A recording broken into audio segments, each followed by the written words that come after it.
Decisões e Argumentos está voltando, recebendo dois especialistas num assunto muito importante: a prisão de pessoas inocentes. Nós estamos recebendo o Dr. Ariel de Castro Alves, especialista em Direitos Humanos e Segurança Pública, presidente do Grupo Tortura Nunca Mais. E também o assessor criminal Glauco Mazeto, da Defensoria Pública do Estado de São Paulo. Muito importante ter os dois especialistas aqui. A gente já viu que o tema é um tema que chama a atenção, as pessoas que estão em casa já começam também a debater, e isso é fundamental. E eu falava no bloco anterior sobre a questão da justiça. Então, Glauco, você que estava com a palavra, a justiça, a lentidão da justiça, ela colabora para que essas pessoas que são presas de forma inocente fiquem lá por um tempo e vai ficando e não sai? Como é que você avalia isso, Glauco? Quando ela ocorre, Carlos, sim. Mas nós temos uma peculiaridade, pelo menos aqui no que diz respeito ao estado de São Paulo. Em regra, a gente não verifica que há um grande excesso, uma grande demora para o julgamento no primeiro grau. Ele ocorre sim. Ele ocorre em grande volume? Ocorre. Mas quando a gente olha percentualmente, não é possível falar que ele é muito demorado. Entendido como muito demorado, aquilo que ultrapassa excessivamente os lapsos previstos em lei. Então, acho que aqui, Carlos, na Justiça Estadual, pelo menos de São Paulo, o problema principal não está tanto no tempo de condução do processo, mas sim na utilização, na forma de utilização da prisão preventiva, que por vezes é utilizada substancialmente como antecipação de pena. E o que eu quero dizer com isso? Quando você lê a decisão que converteu, que determinou a prisão preventiva, ela diz que não está prendendo como antecipação de pena, mas quando você interpreta aquilo, fica claro, hipóteses, claro, não em todas, mas em muitas hipóteses, que atuou como uma antecipação. Por quê? Muitas vezes, o juiz faz o seguinte juízo de valor. Ele estuda o caso inicialmente, conclui que a condenação é muito provável e que, além disso, aquela pessoa, sem nenhum outro dado concreto, mas pelo perfil do crime, pode voltar a cometer um delito, e valendo destacar que nem sabemos se ela ainda cometeu aquele primeiro delito. Fazendo esses dois juízos, ele acaba chegando à conclusão que aquela pessoa deve aguardar o processo presa. Então, Carlos, aqui no estado de São Paulo, me parece que o problema maior está no que fundamenta substancialmente, não formalmente, a prisão preventiva, do que necessariamente no tempo de demora. Mas quando ele ocorre, sim, sem dúvida. E o senhor citou uma coisa interessante, a gente que, o doutor Ariel sabe do nosso trabalho na reportagem, com várias matérias policiais, e doutor Ariel, até é importante o senhor poder explicar para a gente, porque, em princípio, existe a prisão temporária, aquela de 5 dias. Se eu estiver errado, por favor, me corrija, doutor Ariel. E depois que vem a preventiva já é uma prisão que a pessoa pode ficar por mais tempo. E aí, o que o Glauco falou é uma coisa interessante, porque se de repente já se decreta a preventiva, então a pessoa já vai pensar o seguinte: bom, eu estou dando a preventiva porque eu acho que esse cidadão é culpado, quer dizer, é um pré-julgamento. O senhor também concorda com isso, doutor Ariel? E apenas eu peço para o senhor esclarecer essa questão da temporária e preventiva. Existe isso, né?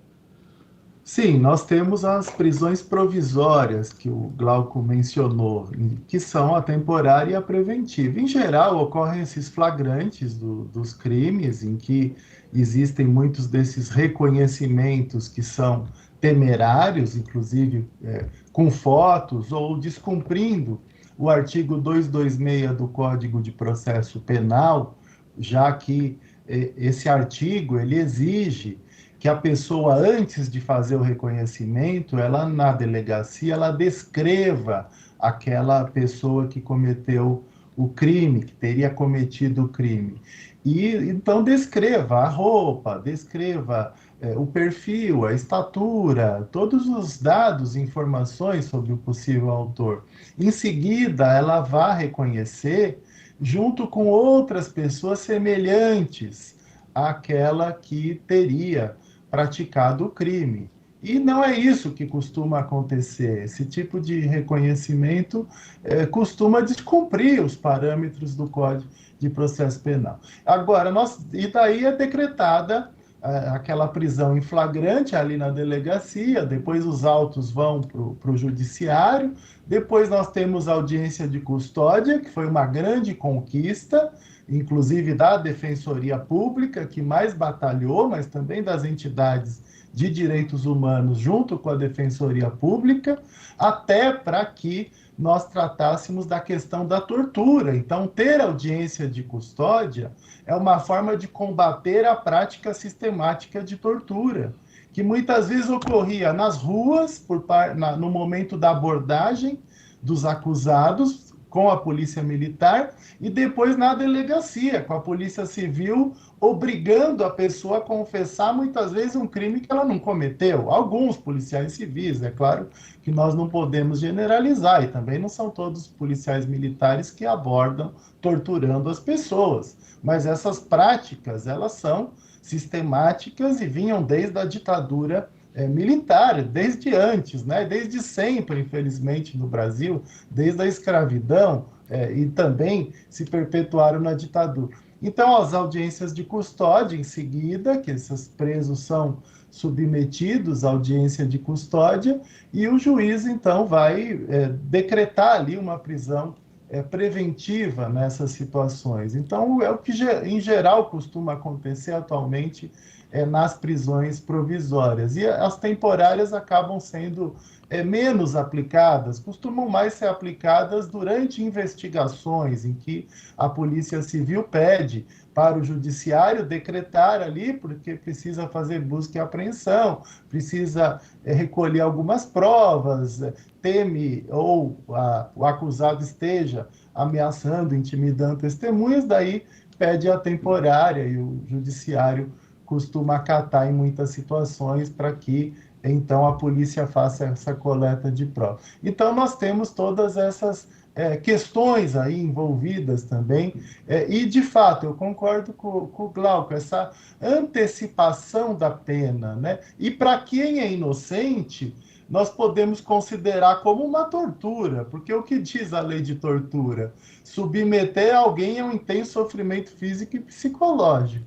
Você ir para um CDP sendo inocente, você está sendo torturado. Aliás, todos que passam por um sistema prisional como o nosso são torturados na prática, são submetidos às penas cruéis, desumanas e degradantes, né? Péssima alimentação, superlotação, ociosidade, risco de serem mortos lá dentro, insalubridade, né, sem a mínima condição de higiene. Então, de fato, os nossos presídios torturam os presos. Mas é mais grave ainda para quem é inocente, para quem não tem nada a ver com o mundo do crime, para quem estava voltando do trabalho, da escola, e é preso injustamente. Deveria ser considerado como tortura. Eu sou favorável que, inclusive, os policiais que prendem pessoas inocentes tivessem que responder, depois que essas pessoas são inocentadas, por prática de tortura, e pudessem ser presos até pela prática de tortura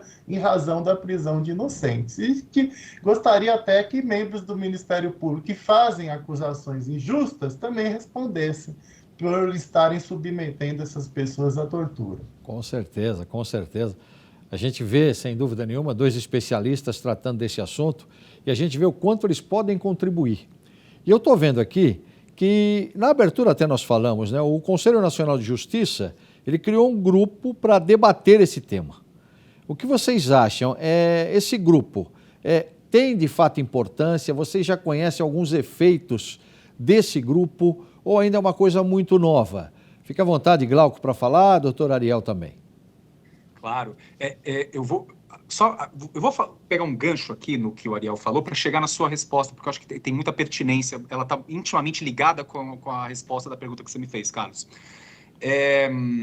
Como o nosso tema aqui é o reconhecimento, eu acho que é essencial que quem está ouvindo, e não só quem está ouvindo, mas quem atua no sistema de justiça, tenha como noção a seguinte premissa: o reconhecimento feito por qualquer pessoa, ele é possível de falha.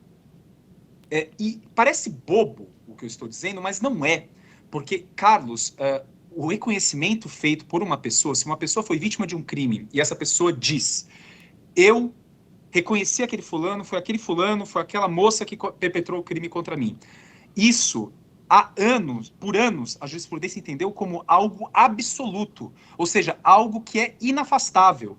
E aqui, novamente, não estamos falando que a vítima está mentindo ou não tem nenhuma relação com isso.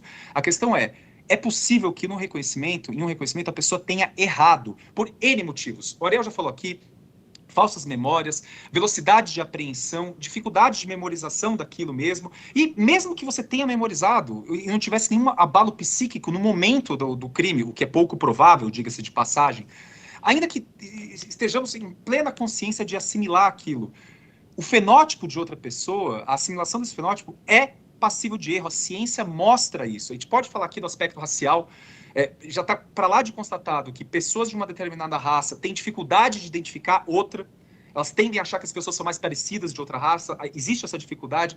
Então, veja, eu acho que a gente tem que estabelecer essa premissa. O reconhecimento sozinho, ele é possível de erro. Se isso não for reconhecido, continuaremos a ter inúmeras, eu não vou dizer nem prisões, Carlos, mas condenações injustas. E aqui vale dizer, se isso ocorre porque o judiciário permite. Nunca a polícia, o Ministério Público não agiria assim se não houvesse chancela disso. E a chancela ocorre, tem que ser justo, por parte. Não vou dizer que é todo o judiciário, tem muitos juízes que não agem assim, mas há outros que agem. E aqui não estou deixando de lado a sua pergunta.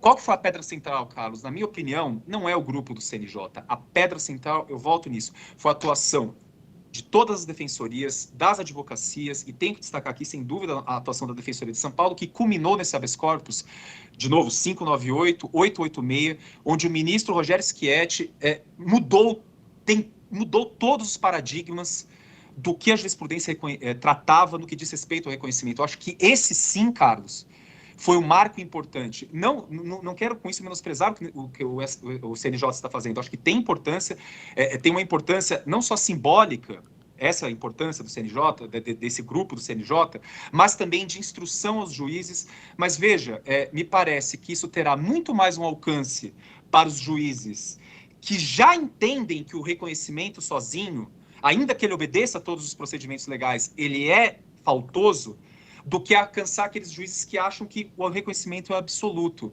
Então, para mim, Carlos, a importância está muito maior nessa decisão paradigmática do Superior Tribunal de Justiça a partir da atuação das defensorias públicas.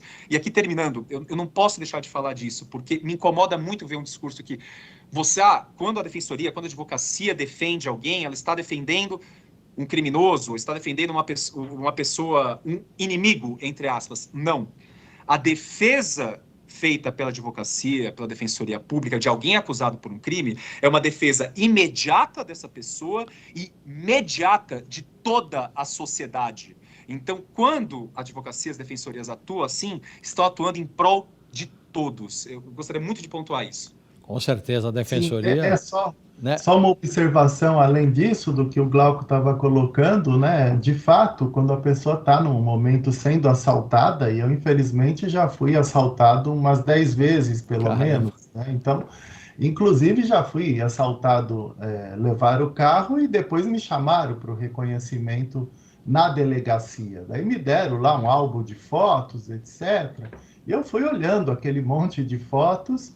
E depois disseram que tinha uma pessoa, possivelmente, para eu reconhecer lá na delegacia. Eu falei, não, eu estou vendo esse álbum aqui, não tenho condição nenhuma de reconhecer, não tenho memória exata do rosto da pessoa, e as fotos aqui são de pessoas muito parecidas, né? Então, não tenho nenhuma condição de fazer esse reconhecimento. Então, nós precisamos ser justos. A pior coisa é reconhecer uma pessoa que não cometeu, que não praticou determinado crime, né? Então, nós temos, de fato, as falsas memórias. E, por exemplo, como reconhecer com certeza uma pessoa que está de máscara? Como durante a pandemia, está de capacete? Sem dúvida. Reconhecer por roupa, por cabelo. Então, é bastante temerário esse tipo de reconhecimento. Sem dúvida. Doutor Ariel, nós vamos sair para um rápido intervalo e, na sequência, eu queria que o senhor também comentasse essa questão desse grupo, né, do Conselho Nacional de Justiça,